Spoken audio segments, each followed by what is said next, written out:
tangan dhewe. Jadi saelek-elek sing nguni isih ana apike. Lah niki lho. Wong urip nang alam donya nggih ngaten. Sak becik-becike wong mesti ana alane. Saelek-elek sak bejijat-bejijate wong niku nggih mesti ana titik baike. Ngono ya. Wis sebutno mayang wek. Ngawur ngono kan mesti ana alane, mesti ana becike. Gumantung ana ngendi anggone nyawang. Janaka ndara Janaka wis sregep meguru ya wong lanang gandrung karo kasektene, wong wedok gandrung karo kebagusane. Nek eleke ayo wis ora usah digandhake. Oh yo darane awake dhewe. Ayo ya nek ayo. Ndara Janaka terus Prabu Kresna kuwi kabeh ana pesan baike, pesan alane. Gumantung ana ngendi anggone nyawang. Lah iki kadang kala nek ning sipate akademis wong garap lakon wayang iki sing digarap nggih ngaten iki. Karidi garap nggon ngendine, nggon apike apa nggon eleke. Mula anggone wong garap lakon wonten pelajaranipun wonten isi Surakarta menika garap lakon. Nah, mesti sadurunge ora kok garap apa sih mboten. Nilaine iki apa? Nilaine apa sing arep digarap? Kesetiaan, perjuangan, napa apa nilai-nilai lah mengko lagi golek tokoe gagasan pokoke kepiye mengko lagi diimplementasikan dalam balungan lakon. Ayo sing angel ki ngene kuwi ayo ning mboten kabeh cacakan kados akademis kados sing digarap teng isi Surakarta niku gelem dikek ning masyarakat niku mboten sedaya. Kok ngono ayo no nggih apik ning urung mesti pasar iki gelem nampa ngono. Wong ana lho desa iki salah satu desa kula nggih nate ngenyangi. Wablu bedol kayon ngono wayang metu bayangan ngene tok wis isuke ditakokne maksude napa. Oh ngono ayo. Kula mboten kabeh sedaya masyarakat iku gelem digo cak-cakan ngaten niku. Ayo.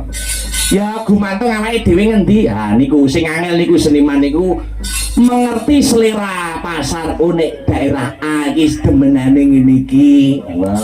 Lha bengi iki ndak iso disamakan kaya ndengi bengi. Wilayah ndengi bengi ora iso. Ngono ya. Ya wingi liburan wis setengah loro ya. Ayo. Nanti ora krasa. Ya, sing baku kembali ke benang merah nggih. Buat-buatipun Petro Mas Garing di Bagong ngemban dawuh nggih to. Saking para warga masyarakat dukuh Matian Kang Sarta Sepang sumrambahipun Desa Balungrejo ingkang ngawontenaken adicara puncak HUT Republik Indonesia ke-80 tahun. 8 karo 0 kuwi yang dijumlah tetep 8. 8 kuwi filosofine 8 kuwi angkane ora pedhot mubeng. Oh. Dadi muga-muga rezekine wong Balungrejo ora pedhot kaya angka 8. Mubeng. Ngono ya. Ngaturke panuwun. Lho niki kunjuk Bapak Kepala Desa Pepunden kula Bapak Warsito. Terus Ibu Ketua Panitia Ibu Maria Tunda Dewi, Pak Camat Tony Susanto dan semua warga masyarakat Balungrejo, masyarakat Patian, masyarakat Sepang ingkang sampun tresno kalian dalang akbar sak kanca-kanca sanggar seni Astabrata nggih. Wis kaya ngene kisane ya. Awake dhewe tetap sinau ning awake dhewe ngrumangsani isi junior isih akeh kekurangane tinimbang keluyane. Mula mengucapkan terima kasih yang sangat banyak. Kula dene nampa kapercayan sing semene gedene ampun kapok. Sing penting ngraketke paseduluran Kang Sarta silaturahmi. Nggih, sing baku niku Mas Garing. Jadi bengi iki anu ya, Truk. Wayang ramu ning kene jare ning tempel yo ono wayang ning luar biasa nganjuk iki jenenge wayang pun hanjrah. Oh iya.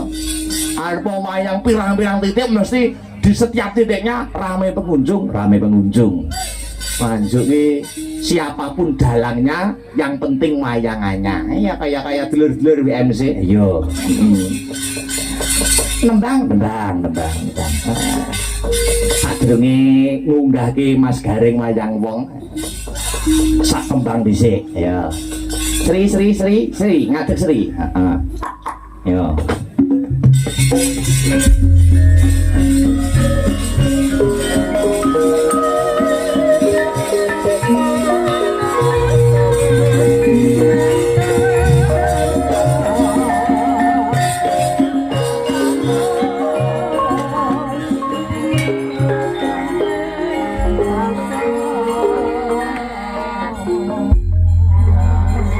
Selamat pagi Mbak Sri Wahyuni.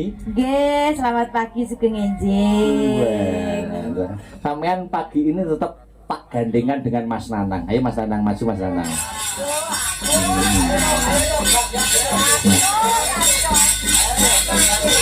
Kacau kok seneng. Kacau seneng ya. Ayo Mas. Munyo Mas Nanang bola-bali tak takoni Mas Nanang sinden favorit panjenengan Astabrata niku sinten? Tetap setia ora ngalih Sri Wahyuni pesek. Iya. Ajak siteng nek ora pesek emoh. Wis Mas, sampeyan yo ono wae. Kok ono bae piye lho? Ya weh, ngene iki maling aku marahi piye. Ngolah mare piye? Wis mau wae, mau ngantuk bareng sampean muni Srin langsung lilir nang. Langsung melek. Kacau. Sri atos langsung melek. Iya. Langsung. Selamat pagi Mas Nana. Selamat pagi Mas Akbar. Disapa Mbak Sri dipasa. Disapa. Dipasa. Selamat pagi Mamah Sri Wahyuni. Mama. Awalnya gak ngene Selamat pagi Mas Nanang. Piye kabarmu, Wok? Alhamdulillah baik, luar biasa. Saiki om ndek ayu to, Wok. Matur nuwun, nggih wedok kok lumrahe nggih ayu. Nek lanang nggih ganteng. Omahmu ngendi, Wok? Kula saking Bogor Nganjuk. Wah, aku kok di Sherlock tak rono. Ya. Engko ben diwenehi Brambang niku Ebes kalih MS niku wah jos Brambange Mas. Wah, saestu. Niku wau pancen ya anu Mas Akbar luar biasa. Ingkang nenggani nggih tasik kata niku kula medun sedilo nguyuh niku. Tasik kuwatah niku. Oh, sing anu sing mirsani tasik kuwatah sampean medun nguyuh terus nguyuhi wong. Mboten. Mas Akbar iki ya ngono. Pancen yo percaya Mas, memang dalang. Tapi ngaten niku jenengan nyun sewu lho, nyun sewu sak derenge. Nggih. Nek sampean pipis mudun meng sing ngeterne sapa? Ibra. Gak maksud karo Ibra ya diarahne nere ning ndi. Ajenge kula kan gocekne mboten purun ya.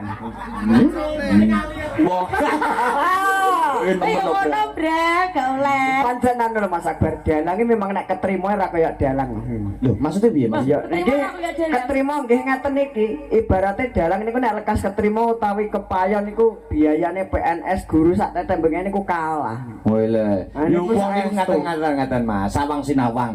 Wong liya ndelok aku penak, kula nggih nyawang wong liya uripe penak. Lah Ngaten niku- mawon, niku adil niku. Ya nggih. Lah memangnya napa nek perkawis belajar dalang niku gampil. Heeh. Gampile nggih ning sing angel nggih niku wau ketrimane niku. Iya. Angel. Jek Tom, sugih, ganteng. Oh, Lho, tenang. sapa wong wedok ora terkintil-kintil? Nyacat kualat dia. Mas Nanang, Nggih. jenengan mah kalau Ibra mah pas di turning uyah mong Mas Ibra anu nyekelne sampean mah. Mboten kula sing gandeng malah wong tengguri kula. Gak pas sampean nguyuh dicek Ibra kok nyekeli mah. Mboten purun, tulung cekelno tabuhku kethuk iki kene tak nyoyoke rokok ngono. Lho Ibra ya bingung golek anu ben enek sing nyekelne. Oh alah, kek lakon apa to yo.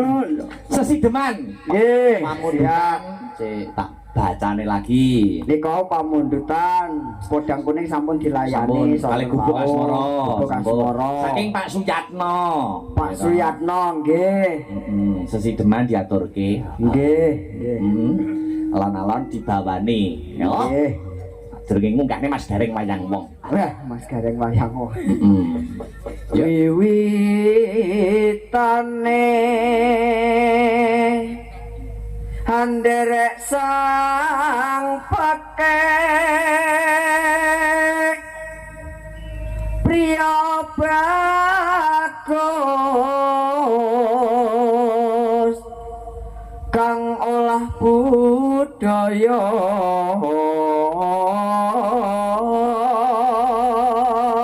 Aku gumun vektor. pripun Medun panggung iki dadak wah disopan-sopan nih. Ya, Kalau iya. nek wirone gusel, jadi gusel ya apa? Kaya ono wae tetor. Layak to layak. Ya, terus.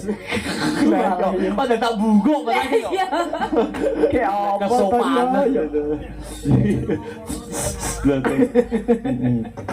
Sowan menyang kutha gedhe. Tapi Mas Nanang tahu ya wisan dolan omahku tahu ya wisan ya. Nate to Mas pun bola-bali kok teng Sanggar Astabrata. Gak teng anune teng rumahnya. Pernah ya? Nate to wong nggih gandeng kene kok. Iya. Jeng ben kula nggih panggah mriko wong celak mungkin turun ning ngene sampean gampil. Iya. Mas, aja resik Mas, ki wayang Mas. Oh, Hektar. gua tekan tak. Ayo, terus. Bendera terus ka yung selendang kuning kang saking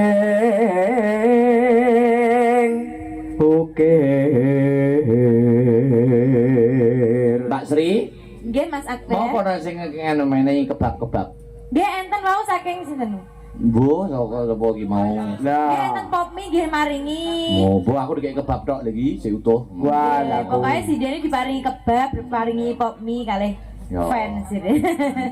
Matur Terus. nuwun Matur pokoke. nuwun. Terus. Suara kurang permono ning wasis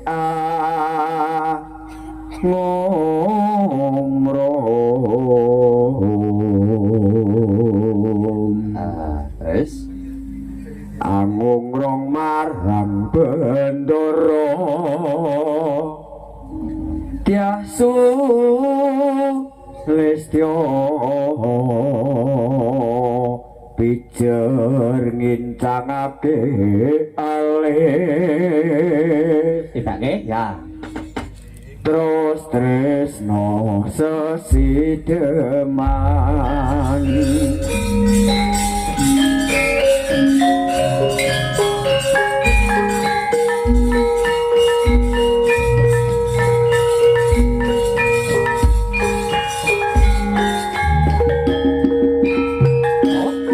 Langgam no wong ayu. Wah iya.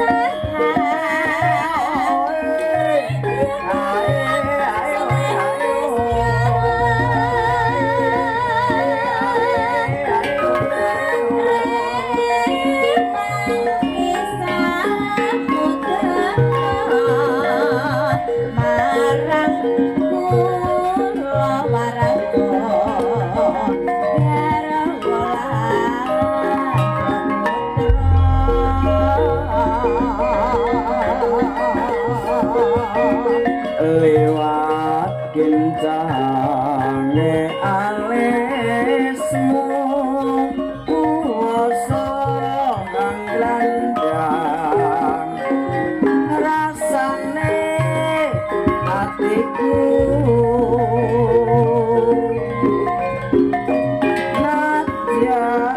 nadyanus ing serius aku isih mampu ngateni salahku.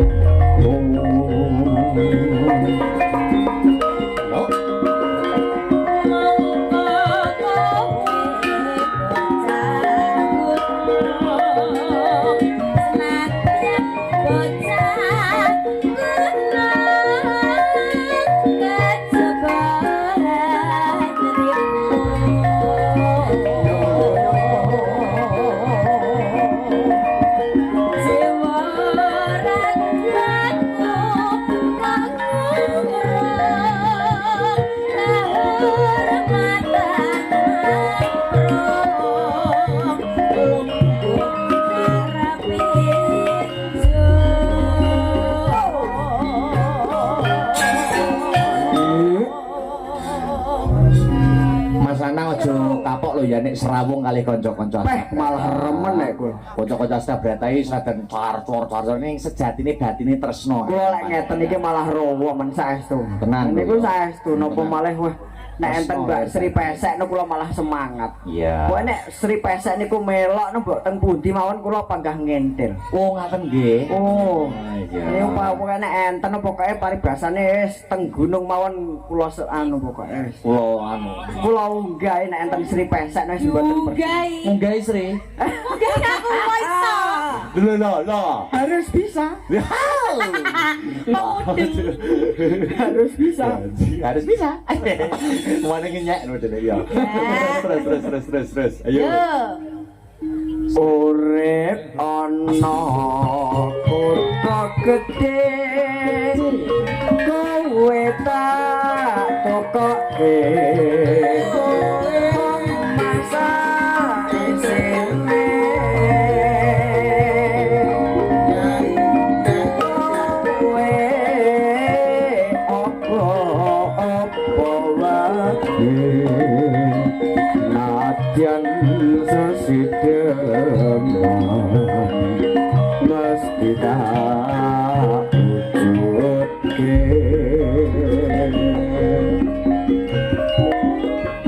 Sesideman katur para warga masyarakat Balong Rejo. nggih ingkang kasewuhan Amin. ugi sembah nuwun Bu Maria Kulia Dewi. Oke, ketua panitia. Nggih Jampi saya tombol kesel Mas Lanang Mbak Sri. Yo.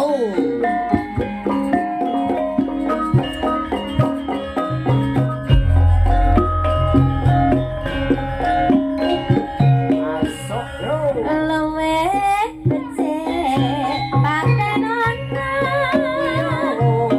bangku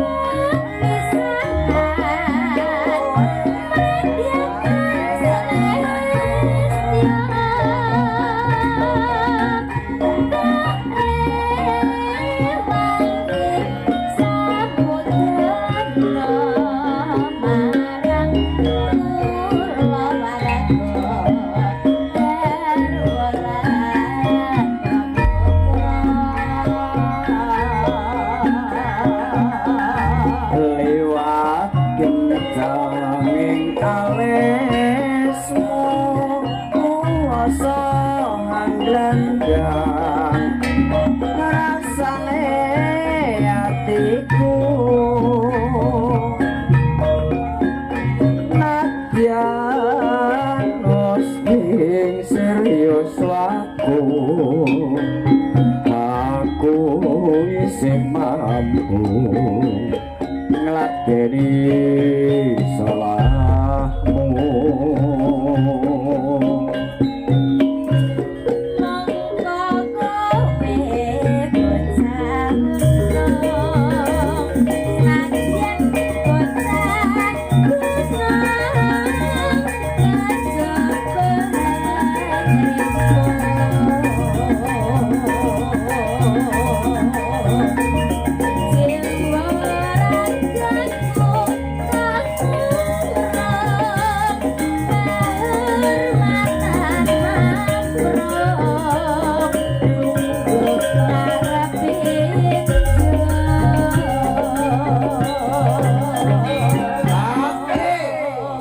Yuk, diteruske. urip ana kutha gedhe kowe tak tokoke masa isine kowe apa wae nadyan sesidem mesti tak wujudke.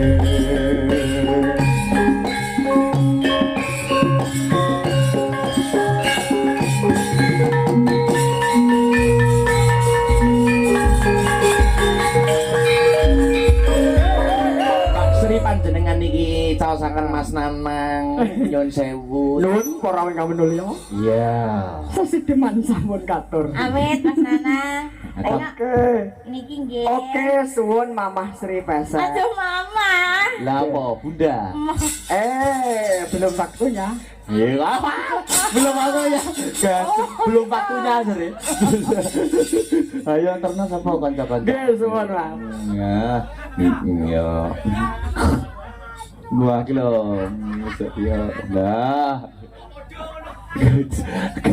Samarku nek terus dituntun Mas Ade terus orgender lho.